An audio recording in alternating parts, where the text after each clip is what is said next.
अब आपको परमात्मा कबीर परमेश्वर की किन किन हंसों ने प्राप्ति हुई और बताते हैं। एक दादू साहब हुए हैं, वो उनके नाम से एक बहुत अच्छा पंथ भी चला हुआ है। दादू साहब जी जब 7 वर्ष के थे, अपने गली में थोड़ा सा गांव से बाहर खेल रहे थे। रास्ते में वहां बच्चे की तरह खेल रहे थे और भी बच्चे वहां पर विद्यमान थे। पूर्ण परमात्मा कबीर परमेश्वर वही जिंदा महात्मा का रूप बनाकर आया। जिंदा महात्मा, जैसा कि आपको दिन में बताया था, सुबह के सत्संग में बताया था कि जिंदा महात्मा का रूप बना कैसा होता है। एक काला टोप होता है ऊपर सिर पे, ऐसे गोल गोल ऊंचा चोटा होता है उसका ऐसे, और काला ही ऊपर एक ओवरकोट टाइप वही कपड़ा होता जो कमीज के स्थान पर पहनते हैं, और एक कच्छा पहनते हैं घुटनों तक का, और दाढ़ी बड़ी होती है। सिर के बाल थोड़े से छोटे होते हैं, ज्यादा बड़े नहीं होते। तो उसको जिंदा महात्मा कहते हैं, वो जिंदा महात्मा होते हैं।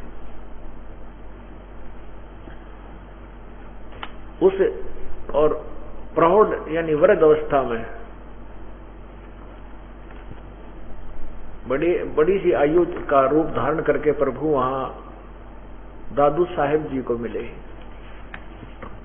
संत दादू साहेब जी छोटे से थे, 7-8 वर्ष के।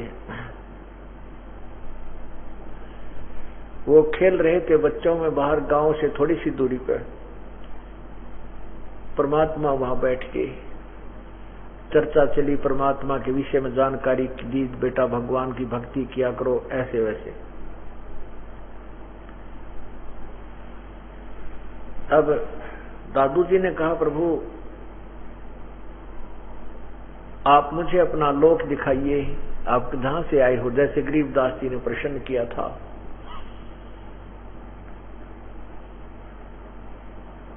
तो दादू कबीर साहब ने उसे कहा, बेटा ठीक है, मैं आपको अपना लोक दिखाता हूं जहां से मैं आया हूं।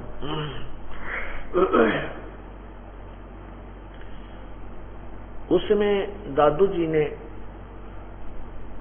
देखा, परमात्मा ने दादू जी को एक जल पिलाया, प्रथम मंत्र दिया, लोटे से जल पिलाया। इस प्रक्रिया को वहां उपस्थित कुछ भक्त यानी दूसरे बच्चे देख रहे थे। उसके बाद दादू जी अचेत हो गए। उनकी श्वास चल रही थी लेकिन चेतनता नहीं थी। उस जीव को निकाल करके परमात्मा सतलोक में ले गए, ऊपर सारी व्यवस्था दिखाई।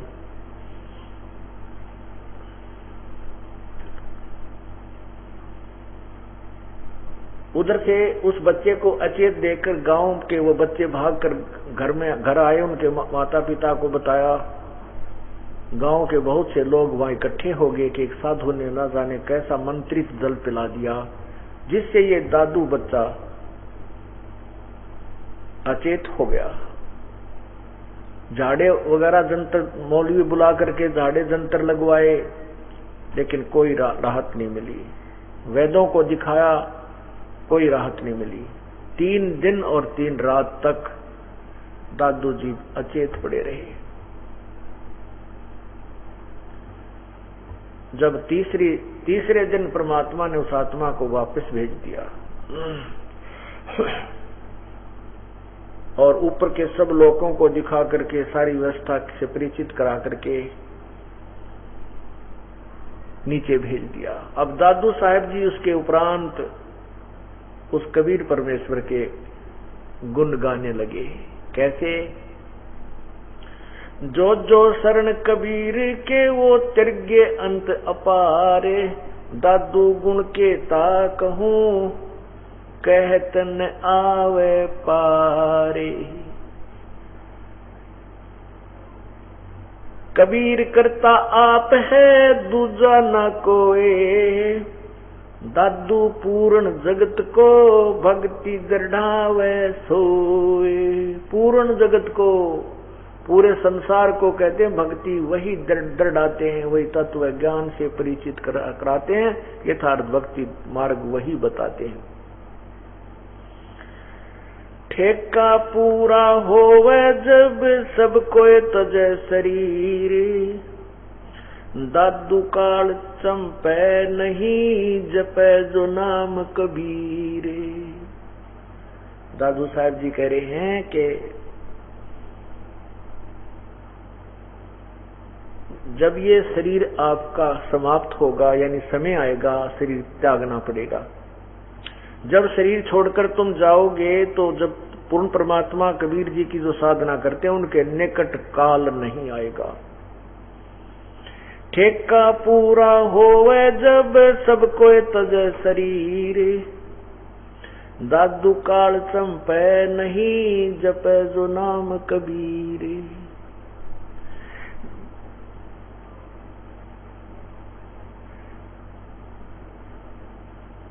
आदमी की आयु घटे तब जम घेरे आए, सुमरण किया कबीर का दादू लिया बचाए।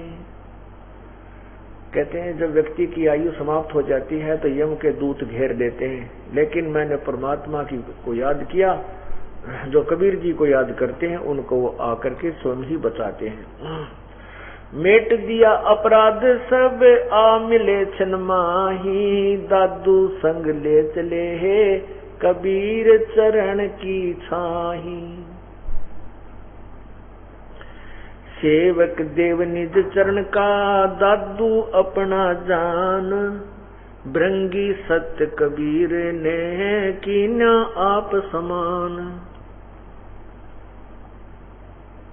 दादू अंतर्गत सदा छिन छिन सुमरण ध्यान, वारो नाम कबीर पर पल पल मेरा प्राण। सुन सुन साख कबीर की काल नवावे माथ, दन दन तीनों लोक में दादू जोड़े हाथ। केरी नाम कबीर का विषम काल गजराज, दादू भजन प्रताप ते ये भाग्य सुनत आवाज।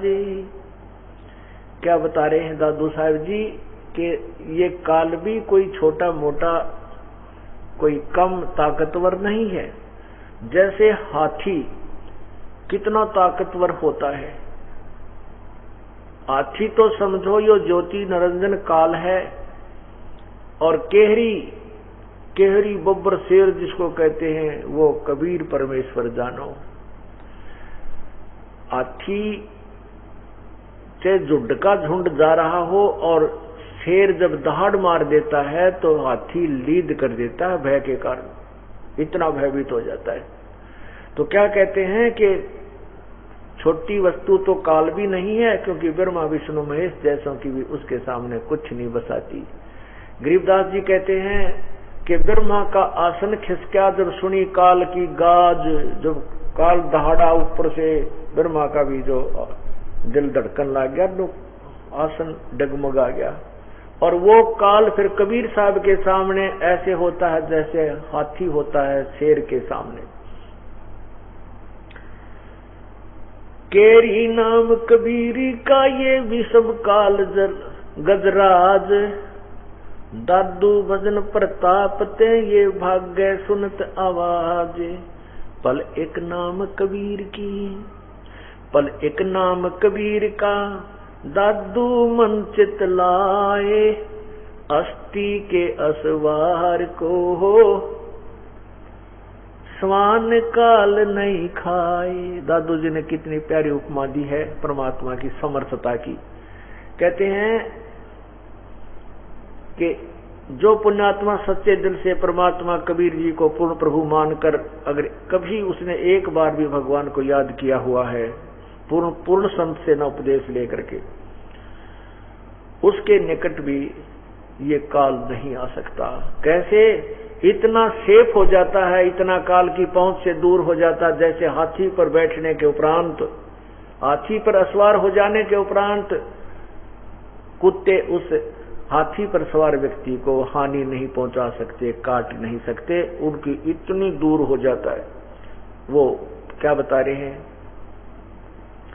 पल एक नाम कबीर का दादू मन चितलाए, हाथी के असवार को समान काल नहीं खाए। अब तुलनात्मक तरीके से आप जो परमात्मा की भक्ति, सतगुरु कबीर जी की भक्ति करते हैं, आप तो समझो हाथी पर बैठ गए, और ये काल को जानो अब कुत्ते लेवल में है, ये तुम्हें हानि नहीं पहुंचा सकता।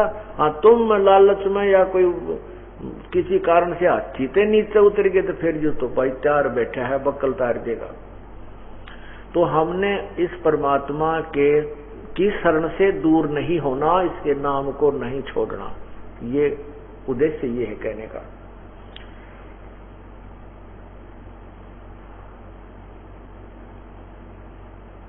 पल एक नाम कबीर का दादू मन चितलाए, हाथी के सवारे को स्वान काल नहीं खाए।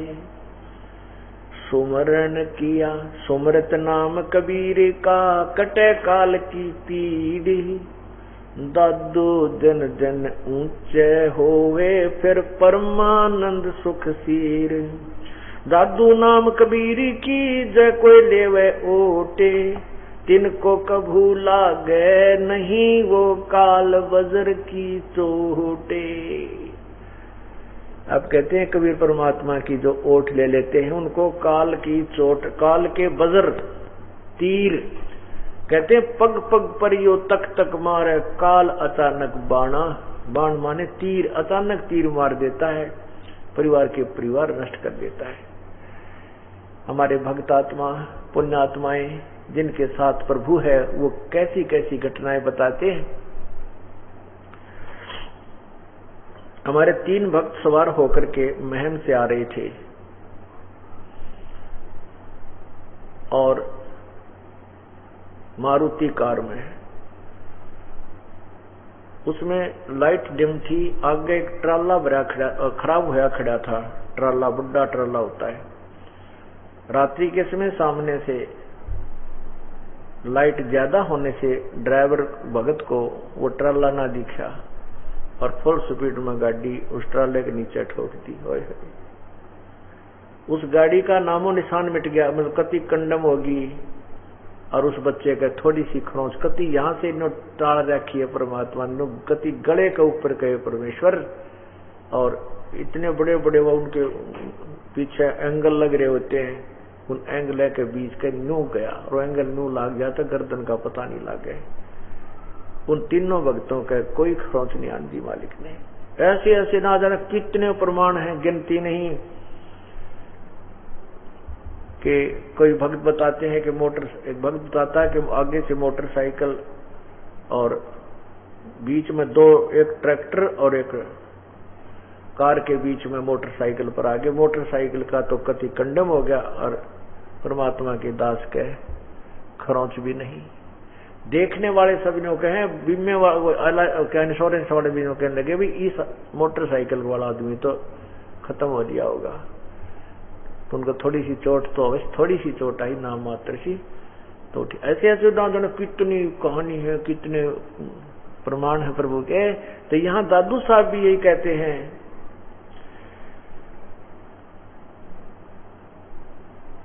दादू नाम कबीर की जय कोई लेवे ओटे।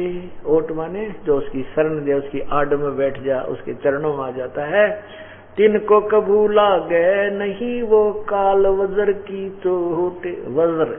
वज्र माने बहुत भयंकर मिसाइल टाइप के हथियार को वज्र बोलते हैं। तो इतना जबरदस्त वो ठोका है तो उसकी भी चोट नहीं लगती।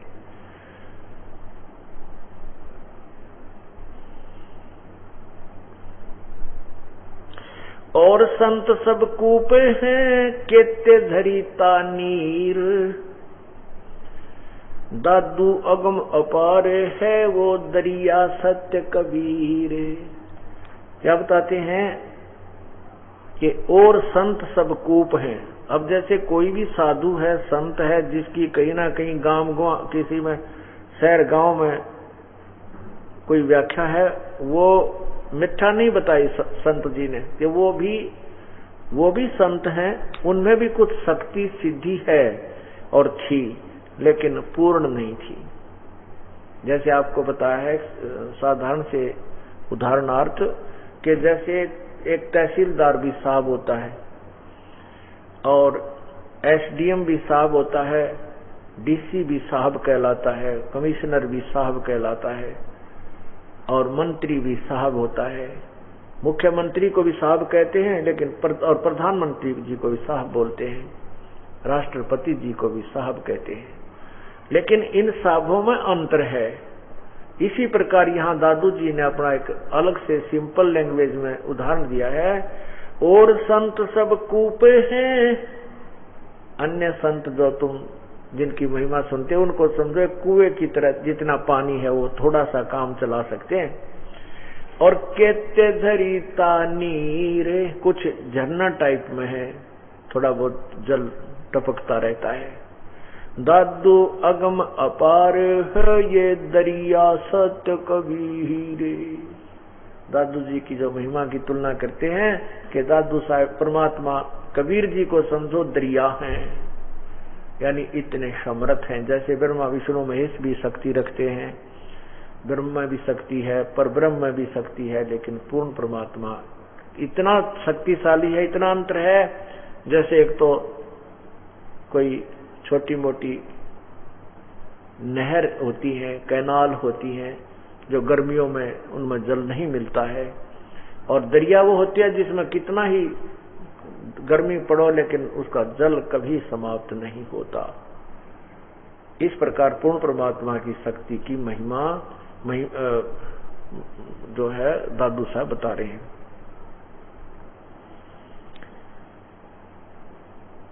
अब ही तेरी सब मिटे ये जन्म मरण की पीर, कि इस जन्म में टंटा मिट जाएगा, झंझट मिट जाएगा, तेरी जन्म मृत्यु का संकट कट जाएगा। श्वास उश्वास सोमर ले दादू नाम कबीर। ओए होए, इसी जन्म में सब मिटे तेरी जन्म मरण की पीर, और श्वास उश्वास में सुमर ले वो दादू नाम कबीर। अर्थात जो कबीर जी यथार्थ भक्ति का संदेश यानी भक्ति मंत्र देते हैं, उसको श्वास उश्वास से सिमरण करना होता है। तो इसी जन्म में तेरा झंझट मिट जाएगा, जन्म मृत्यु समाप्त हो जाएगी। कोई सरगुण में रीझ रहा, कोई सरगुण ठहराए, दादू गत कबीरी की हमसे कही न जाए। कोई तो कहते हैं भगवान सरगुण है, कोई कहता नहीं निर्गुण है।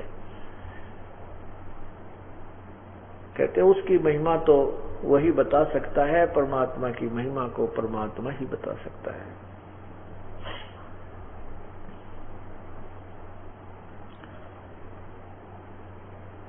दादू नाम कबीरी का सुन के कापे काले, नाम भरोसे जो नर चले बाका न होवे बाल।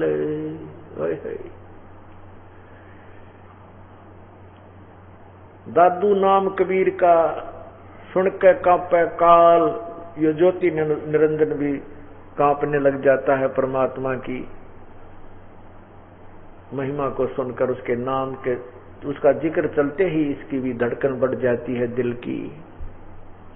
और कहते परमात्मा के सच्चे नाम के सहारे यानी सच्चा विश्वास करके चलता है तो उसका बाल भी बांका नहीं हो सकता, दादू साहब जी कह रहे हैं। यही गरीबदास साहब जी कहते हैं, दादू नाम कबीर का सुन के कापे काले, नाम भरोसे जो नर चले हो न बाका बाल। जिन मोह को निज नाम दिया सोए सतगुरु हमारे, दादू दूसरा कोई नहीं वो कबीर सिरजनहार। दादू जी कहते हैं और कोई दूसरा भगवान नहीं है, केवल कबीर ही सबका सृजनहार, कुल मालिक है, सारी सृष्टि का सृजनहार है। और उसी ने मुझको निज नाम दिया, यथार्थ नाम दिया, खास मंत्र दिया जो वास्तविक मंत्र है। जिन मोह को निज नाम दिया, जिस परमात्मा ने मुझे वास्तविक मंत्र भक्ति का दिया, सोए सतगुरु हमार। और दादू दूसरा कोई नहीं कबीर सिरजनहार। अब क्या बताया है? अब इसी प्रकार गरीबदास साहिब जी ने भी परमात्मा की महिमा बताई है।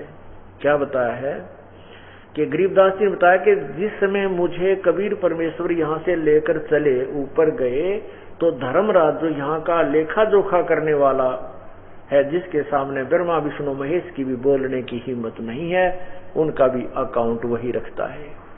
उस धर्मराज के दरबार में जाकर के कबीर परमात्मा ने जैसे बड़ा अधिकारी छोटे अधिकारी के ऑफिस में जाकर उसके डांट लगाता है और वो खड़ा होकर जी सर करता है और अपनी चेयर छोड़ देता है। इस प्रकार कबीर परमात्मा ने गरीबदास साहिब जी को अपनी समर्थता का प्रमाण देने के लिए ये दिखाया कि बेटा देख ले, ये मेरे सामने किस प्रकार हो जाते हैं, ये मेरी समर्थता क्या है। धर्मराय दरबार में दी कबीर तलाक, मेरे भूले चुके हंस को तू चंपिए मत कजाक।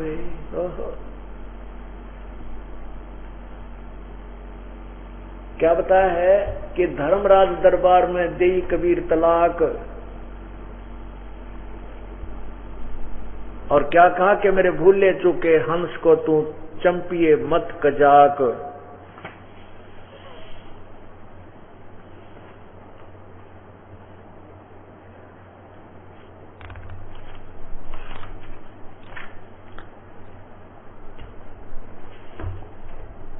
धर्मराय दरबार में देई कबीर तलाक, मेरे भूले चुके हंस को तू चंपिए मत पकड़ना मत कजाक।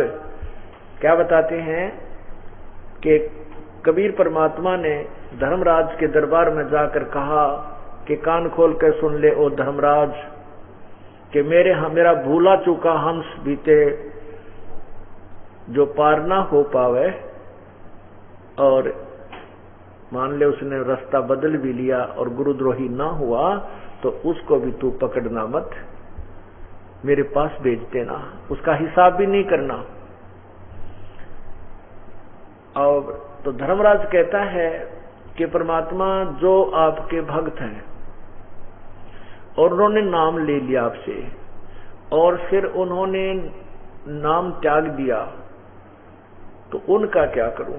अब वो तो वैसे ही कर्म जैसे आम व्यक्ति कर रहे हैं वैसा ही कर्म कर रहे हैं। उनके विषय में क्या बताते हैं कि कर्मों से तीरथ हैं वो मुख से कहें कबीर, उनको तो पकड़ूंगा मैं जड्डों तो के जंजीर। कि जिन्होंने नाम टूट गया और भक्ति कर नहीं पा रहे, तो उनको तो मैं अवश्य पकड़ूंगा परमात्मा। वह वैसे ही नाम कबीर कबीर तो कर रहे हैं, लेकिन वो जुड़े नहीं उससे। तो कहते हैं कि वो भोली आत्मा है, भूले चुके, उनको ज्ञान नहीं, इस कारण से उनके नाम खंड हो गया होगा। तो उसको पार तो वो नहीं हो पाओगे, लेकिन उनको भी नहीं पकड़ना। क्या करना कि बोले करम भरम ब्रह्मंड के मैं पल में करहूं नेस, जिन हमारी दो ही दई सो करो हमारे पेश। जिसने यूं कह दिया ना कि मैं तो परमात्मा का भगत था, मेरे से गलती होगी, वैसे टूट गया मेरा नाम है। और वहां भी कहते हैं शिव मंडल ब्रह्मापुरी से विष्णु लोक में हो, हमरे गुण भूले नहीं तो आन छुटाऊं। तो इतने दयालु परमात्मा है। कहते हैं जिसने मेरा नाम लिया है वो सच्चे संत से जुड़ा हुआ करा है और फिर विचलित हो गया है, उसको भी तो मत पकड़ना, मेरे पास लाना, हमारे पेश कर देना। तो यहाँ परमात्मा का एक और राजदूत भवन जैसे होता है, यहाँ एक लोक है सतगुरु का, कबीर परमेश्वर का। वो ऐसे विचलित हंसों को वहां रख लेते हैं, और फिर जो भक्ति का युग आता है, भक्ति का समय ऐसे आता है, अब उनको फटाफट जन्म दे देंगे। ये छोटे छोटे बच्चे आने लग रहे परमात्मा की आत्मा। ये तो ऐसे आपके घर जो जन्म हो रहा है, आपके और संतान के जो संतान होगी, उन बच्चों को तो सीधा परमात्मा कबीर कबीर घर में जय जयकार होती पाओगी। उनको पता ही नहीं होगा कि और भी कोई पूजा होती है। ये हंस अब इनकी पेंडिंग भक्ति रहेगी थी, अब आने लग रहे हैं। और देखना अब इनकी कितनी अच्छी किस्मत होगी, कैसे ये कितनी अच्छी किस्मत के बच्चे आपके घरों में आएंगे। इनकी पिछली कमाई इतनी अच्छी होगी इनके पास कि इनके अपने आप काम सरेंगे, इनकी कार होंगी, कोठियां होंगी, अच्छे बड़े बड़े अफसर बन जाएंगे और भक्ति करेंगे, दोनों काम होंगे। परमात्मा अपने बच्चों के लिए ना जाने कितने के कर देगा अपनी आत्माओं के लिए। फिर कहता धर्मराज के बोले पुरुष कबीर से धर्मराज कर जोड़े, तेरे हंस को पकड़ू नहीं मन द्वाही लाख करोड़े। हाथ जोड़ के कहते हैं वो ये काल का जो नुमाइंदा है, प्रतिनिधि धर्मराज, यहाँ का न्यायाधीश, ये 21 ब्रह्मांड का एक ब्रह्मांड का न्यायाधीश धर्मराज कहते हैं, हाथ जोड़ कहने बोला कि तेरे हंस ने पकड़ो नहीं मन दो ही लाख करोड़। हे परमात्मा लाख दुआई है, मैं तेरे हंस को कति दुखी नहीं करूंगा।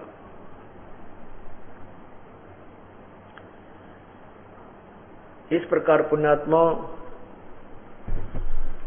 परमात्मा की, पूर्ण परमात्मा की भक्ति से जब महिमा से आप परिचित हो जाओगे तब तो रुचि बनेगी उस परमेश्वर की साधना करने में। अब आपको पूर्ण परमात्मा के दो गवाह बता दिए। एक तो आदरणीय गरीबदास साहिब जी, जिन्होंने परमात्मा को साक्षात देखा, सतलोक देखा, आकर के अपनी आंखों देखी महिमा परमात्मा की वाणी का वर्णन किया। ऐसे ही आदरणीय दादू साहिब जी ने परमात्मा को देखा, आंखों देखा, सतलोक में देखा, बताया कि वो कबीर है, उसको सह शरीर है और उसी की भक्ति से जीव को यहां भी सुख और मोक्ष भी पूर्ण प्राप्त होगा। अब तीसरा गवाह और बताते हैं, कौन है, कौन तथा कैसा है कुल का मालिक। इसको प्रमाणित करने के लिए आपको तीसरा गवाह बताते हैं।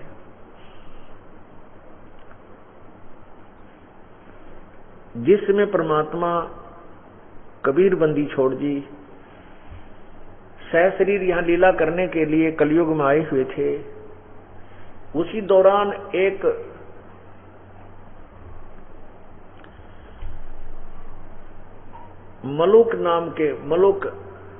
मलुक राम नाम के एक बहुत बड़े किसान थे, जागीरदार थे।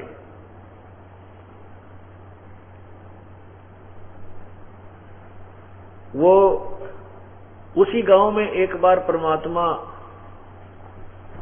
कबीर बंदी छोड़ जी किसी भक्त के घर पे सत्संग कर रहे थे। अब जिस घर में संत आते हैं, सदगुरु आते हैं, तो उस घर में अच्छी बढ़िया पकवान होता है, बढ़िया अच्छी तरह का जो है ना भोजन बनाया जाता है, खीर बनाते हैं, हलवा बनाते हैं। उसमें परमात्मा उस मलुक दास जी के गांव में 3-4 दिन रुके। गांव के कुछ लोग ऐसे होते हैं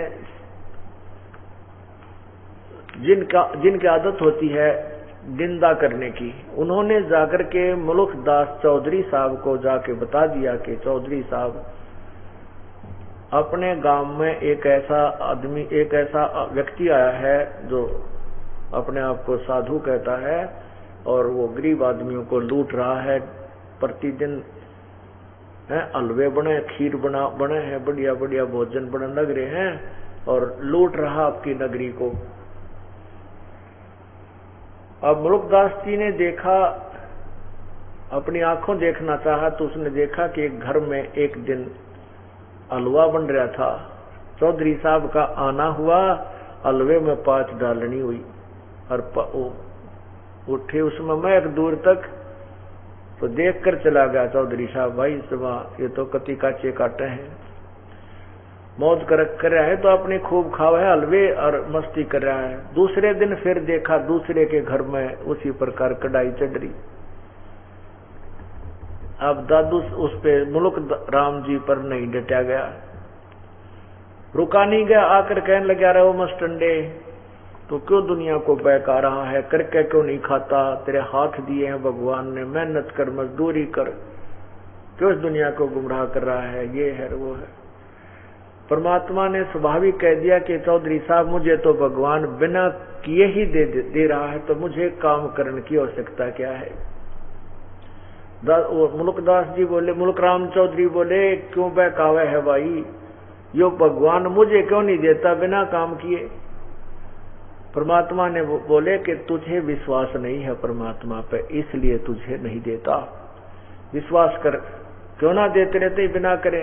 मां के पेट में किसने पालन किया था, एक कथा याद आ जाती है। एक भक्त, एक माई के बालक ना होया करते, उसने किसी संत से प्रार्थना की कि महात्मा जी मेरे बच्चे ना होते। उसने कहा, बेटी तेरे बच्चे तो हो जाएंगे, पर पहला बच्चा लड़का होगा, वो मुझे दान कर देना, क्योंकि उन संतों को चिंता रहती थी कि बुढ़ापे में तेरी सेवा कौन करेगा। माई ने प्रतिज्ञा कर ली कि ठीक है महात्मा जी, पहला पुत्र मैं आपके चढ़ा दूंगी। उसने पाल पोस के 1-2 साल का, वर्ष का जब हो जाए, 5 साल 6 महीने 2 साल का, तो संत ने कहा कि उसके बाद तेरा दूसरी संतान हो लेना, लड़का हो ले, तब चढ़ाइए तुम। बोला जी ठीक है। तो उसका दूसरा लड़का भी हुआ, भी लड़का हुआ, एक और हो गया, और फिर लड़की होगी। अब उसने वो लड़का संत को डोनेट कर दिया। अब संत ने सोचा कि ये बच्चा है, इसको मैं ऐसे ढंग से रखूं, इसको संसारिक ज्ञान ना हो, कदे ये भाग जाते रहे तो ब्याह भी करवा ले और संसार की हवा ना लाग जाए इसके। उसने उस भगत को,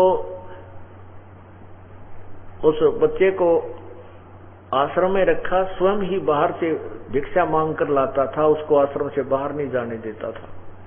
और आश्रम में भी वृद्ध यानी बड़ी एज की स्त्रियों को, बड़े बुजुर्गों यानी व्यक्तियों को ही वहां, ऐसा ज्ञान था उस टाइम के, बुढ़े होकर भगवान का नाम बजा कर, तो वृद्ध बूढ़ी लोग, स्त्रियां या वृद्ध व्यक्ति ही वहां आश्रम में इक्का दुक्का 2-4 कभी चले जाते थे।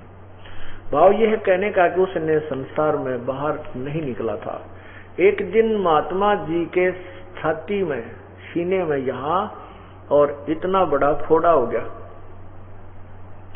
और वो बाढ़ तोड़ टाइप हो गया, बहुत भयंकर पीड़ा हो। महात्मा जी सारी रात रोए, दिन में बैठा रहे, मर गया रहे। लेकिन फिर भी भिक्षा मांग के वो ही लावे।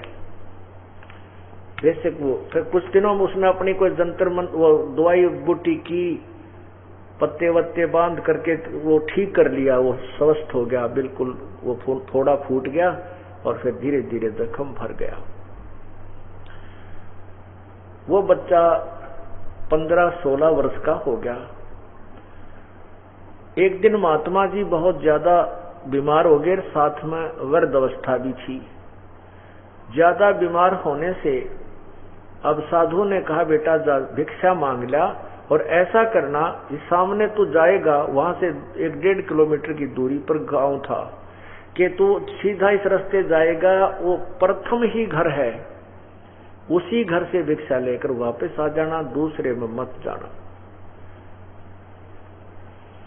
गुरुजी के आदेशानुसार वो लड़का एक थैला उठा करके पहुंच गया उस घर के सामने और कहा, माई भिक्षा देना।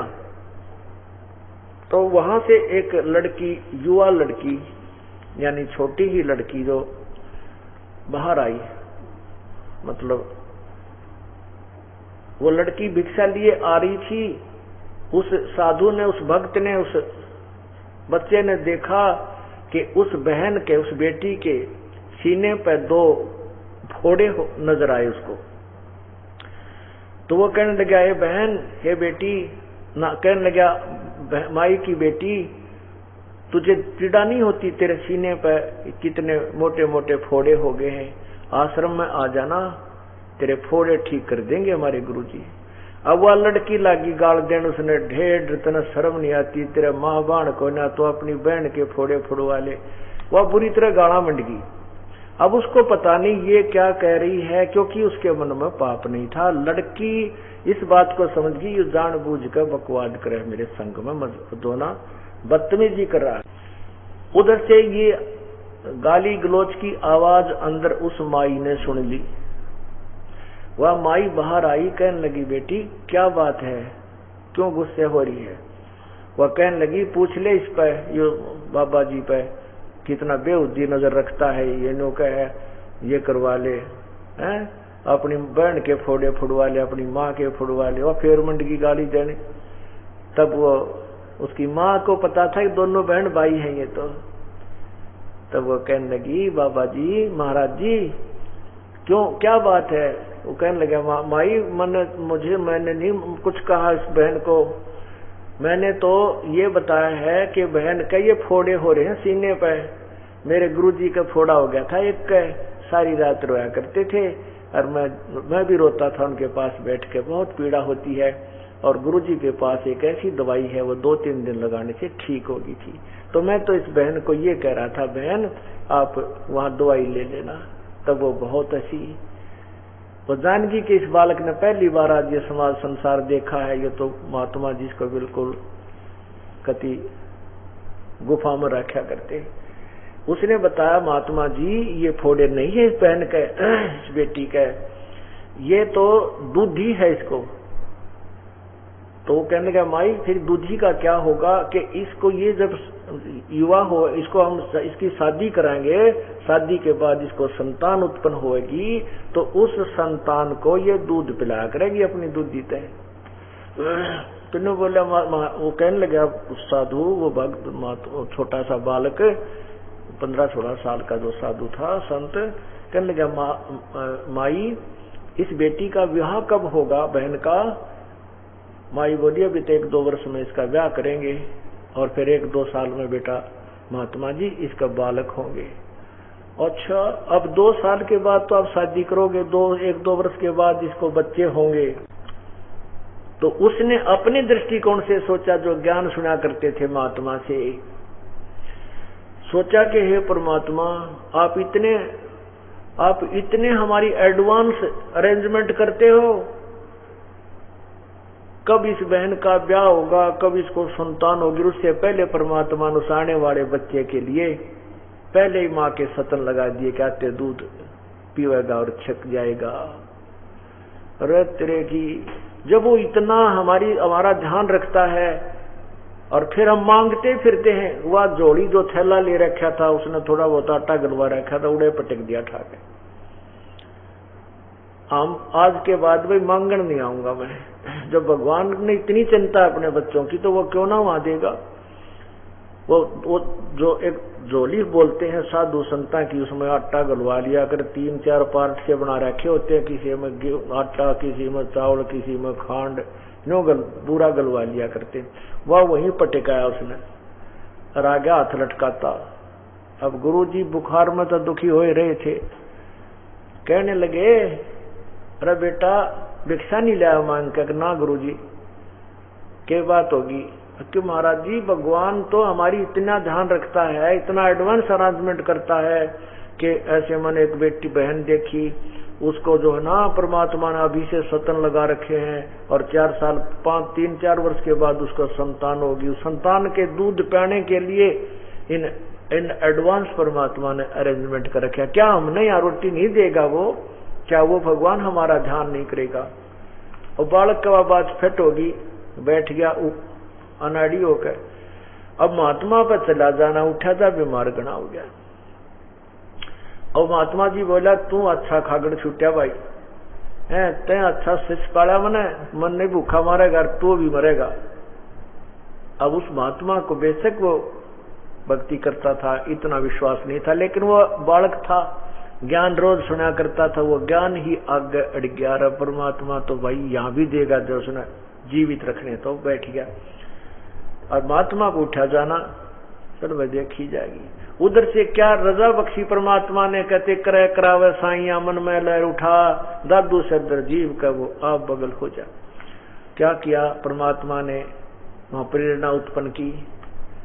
उन्होंने एक भक्त ने सुना कि भाई महात्मा का एक बीमार हो गए, गुरु महाराज जी तक बीमार हैं, और वो भक्त जो उनका चेला है वो बालक है, वो पता नहीं किस कारण से के कवा सुनी होगी, और थैली को वहीं पटक गया।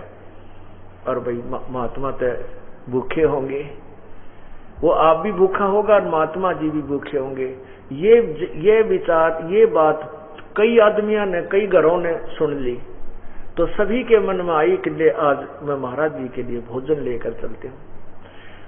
5, 6, 7 घरों ने यही धारणा बनाकर रोटी बनावर लेकर बांध के, खीर भी, रोटी भी, सब्जी भी, अचार भी, और चल पड़े आश्रम की तरफ। वहां 2 घंटे के अंदर अंदर 6 व्यक्ति रोटी ले जा लिए, और वहां लाइन लगा दी। जब वो भक्त कहने लगा, महाराज जी देखो परमात्मा ने कैसी दया कर दी, बना बनाया आ गया, तामाक फुड़वाया करते, बनाया करते थे। तो कहने का भाव ये है कि परमात्मा ने ये कथा उस मुल्क राम को सुनाई। मुल्क राम बोला, क्यों बात बनावे, तुम यही बात बना बना कर दुनिया को ठगते हो। मैं देखूंगा, आज मुझे भोजन खिला दे, तेरे भगवान ने मान लूंगा। अगर आज मुझे परमात्मा ने भोजन करा दिया तो मैं तेरे साथ तेरा चेला बन जाऊंगा। यदि आज मुझे भोजन नहीं करा सका तेरा भगवान, तो तुझे मजदूर लगाऊंगा, अपने खेत में मजदूरी करवाऊंगा। परमात्मा बोले, देखना कदे तू फिर जा फिर अपनी बात पे। नहीं, मैं नहीं फिरने वाला। बोला ठीक से जा। अब उस मुल्क राम चौधरी ने सोचा कि मैं अपने खेतों में ना जा करके दूसरे गांव की दूसरी सीमा में एक जंगल में पहुंच गया, वन में, और वहां एक वृक्ष के ऊपर बैठ गया, ऊंचे से पर जाकर, ऊपर चढ़कर खूब शिखर में।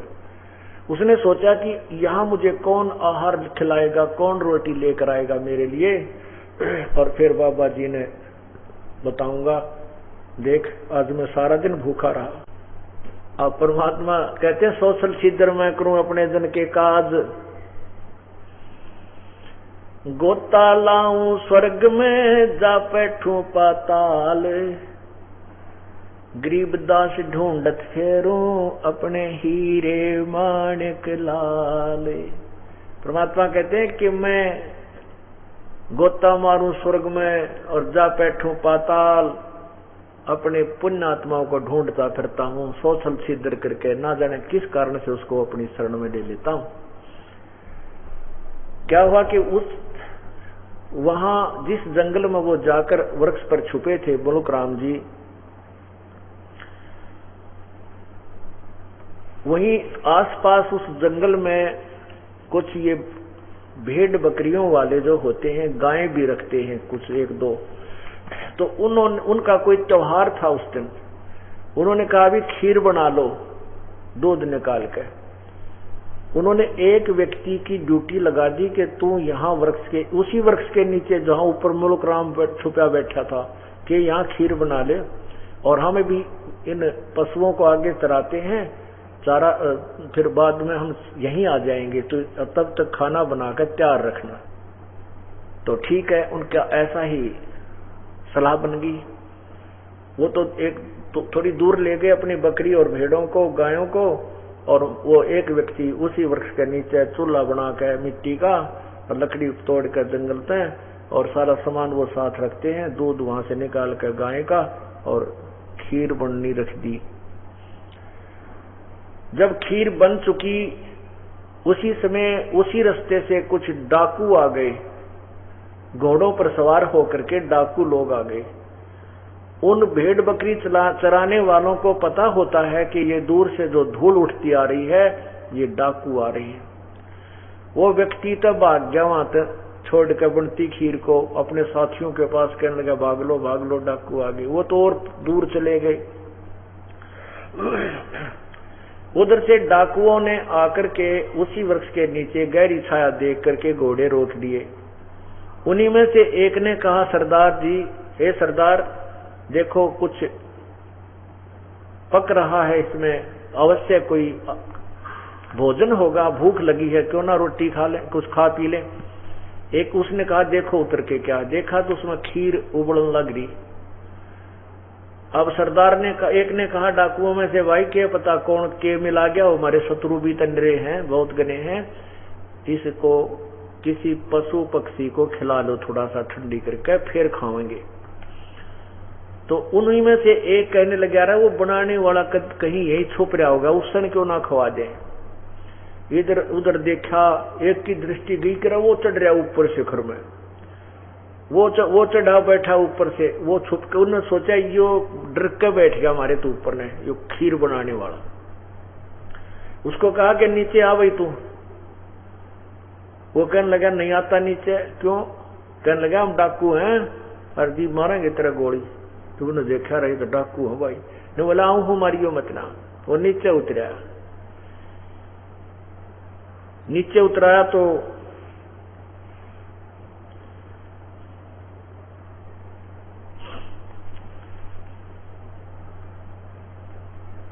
वो कहने लगे, वो जो पतीला था जिसमें वो बर्तन था जिसमें खीर बनाई जा रही थी, उसका ढक्कन था, उस ढक्कन के ऊपर खीर डाल दी कि इसमें खीर डाल, अच्छी सी उन्हें खीर डाल दी और ठंडी कर ली। न बोला, कहने लगे वो डाकू के खा।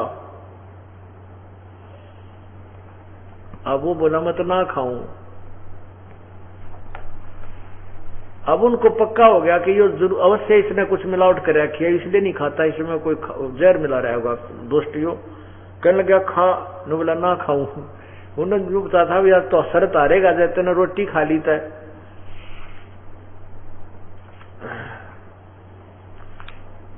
तो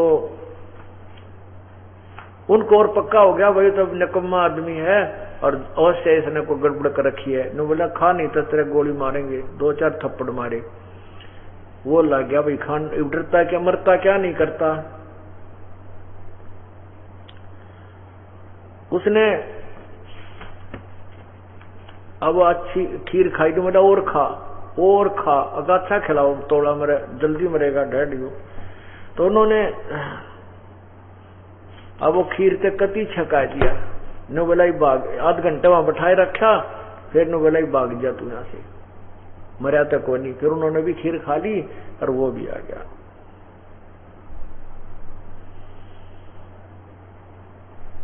अब मुल्क जब वो डाकू उसको कहने लगे ना तेरे गोली मारेंगे या तुझे जान, वो डर गया, इतना घबरा गया, मन में नोक रहे, हे महाराज जी आज मेरी जान बचा दे, मैं आते तेरे चरणा में पड़ूंगा, तेरा चेला हो जाऊंगा। अब वो डर तो परमात्मा ने सब तरह से तरीका अपनाना पड़ता है पुण्यात्मा को शरण में लेने के लिए।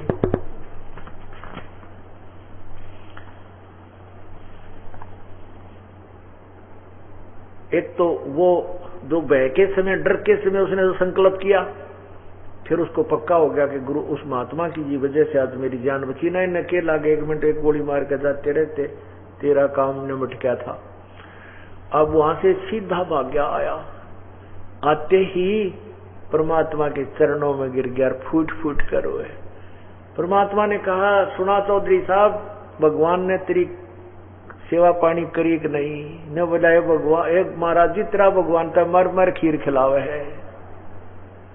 कहने लगे तो मर मर खीर खिलावे है भगवान। हे संत जी, आज से ये दास तेरा चेला और आप मेरे पूज्य गुरुदेव। फिर परमात्मा ने उसको तत्व ज्ञान से परिचित कराया। फिर वही जो मुल्क चौधरी मुल्क था वो अपने आप को दास मलुक कहता है, मलुक दास। तो क्या कहता है? जपोरे मन साहेब नाम कबीर, जपोरे मन परमेश्वर नाम कबीर। जपोरे मन साहेब नाम कबीर।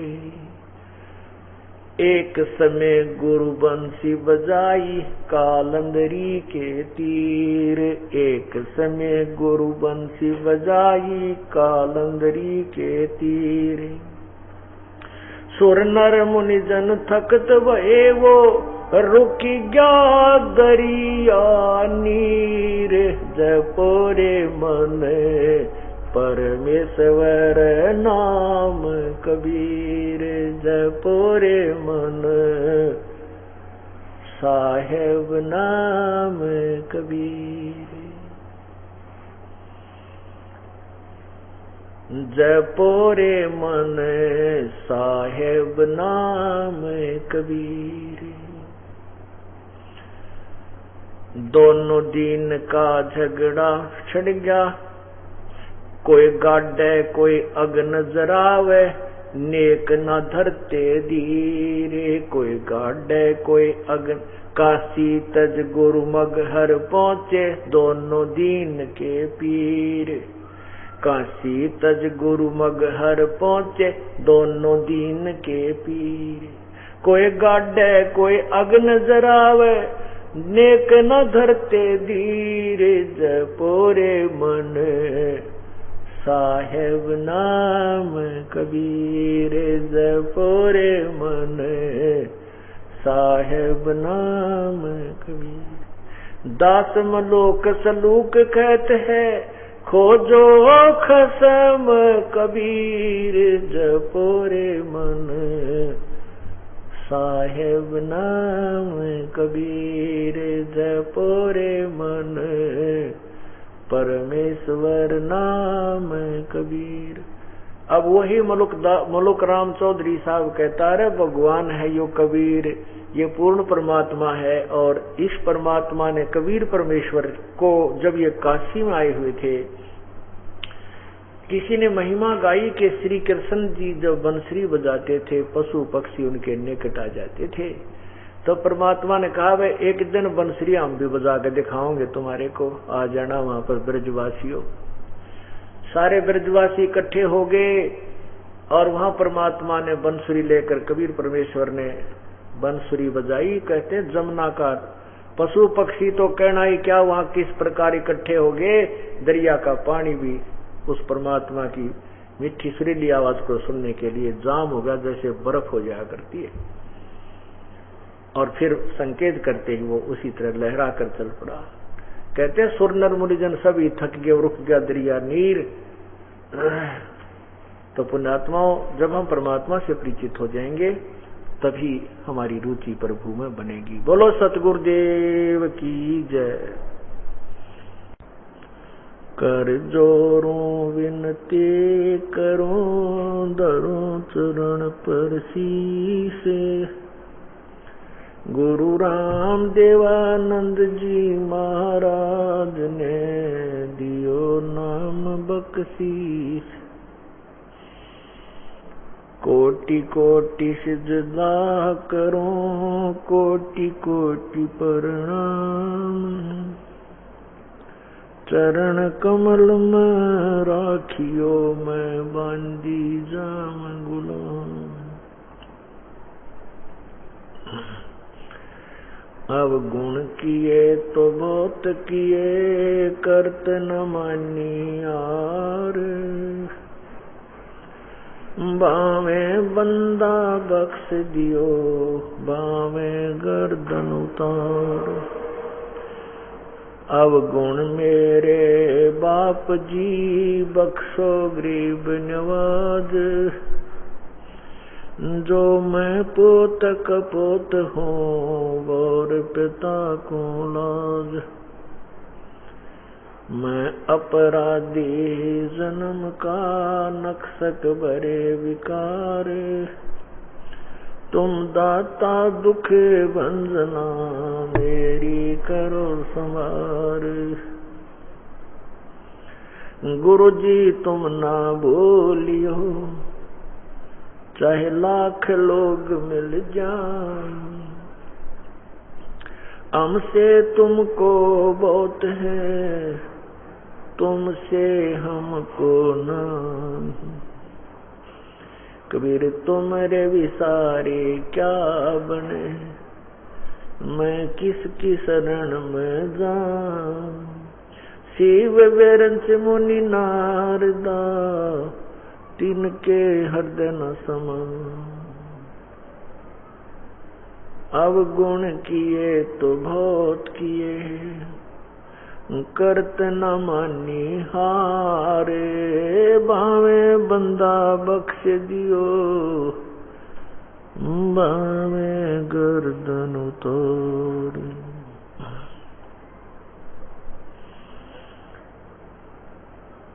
राम नाम रटते रहो, राम नाम रटते रहो, जब तक घट में प्राणी। कब हो तो दीन दयाल के, भनक पड़ेगी कहानी।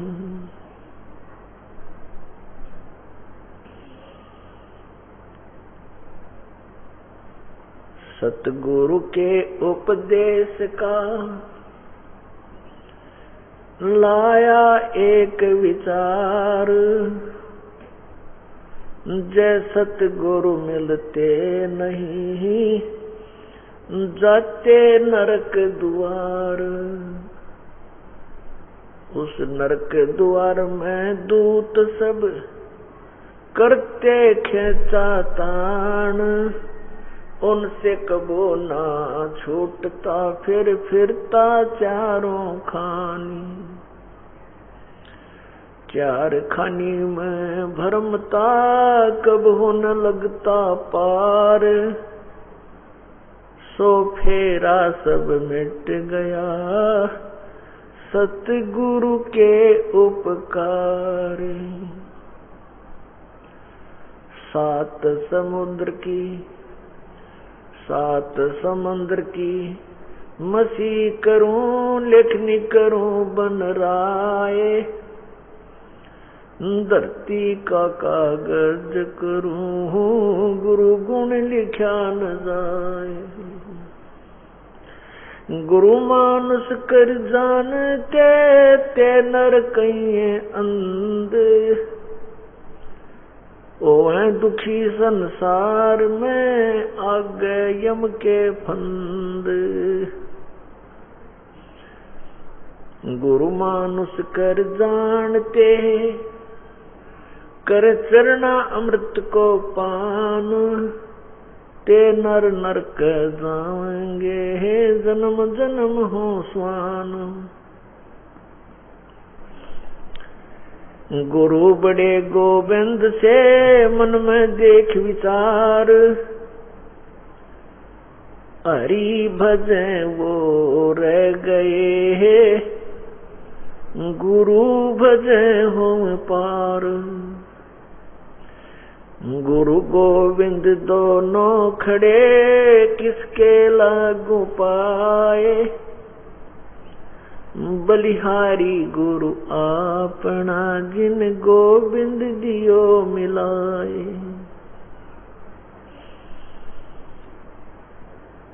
कबीर हरि के रूठते, गुरु की शरण में जावे। कहे कबीर गुरु रूठ गए, तो हरि नहीं होत सहाय।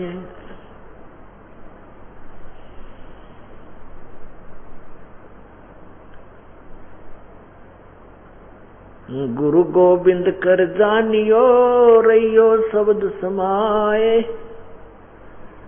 मिले तो दंडवत बंदगी, नहीं पल पल ध्यान लगाए।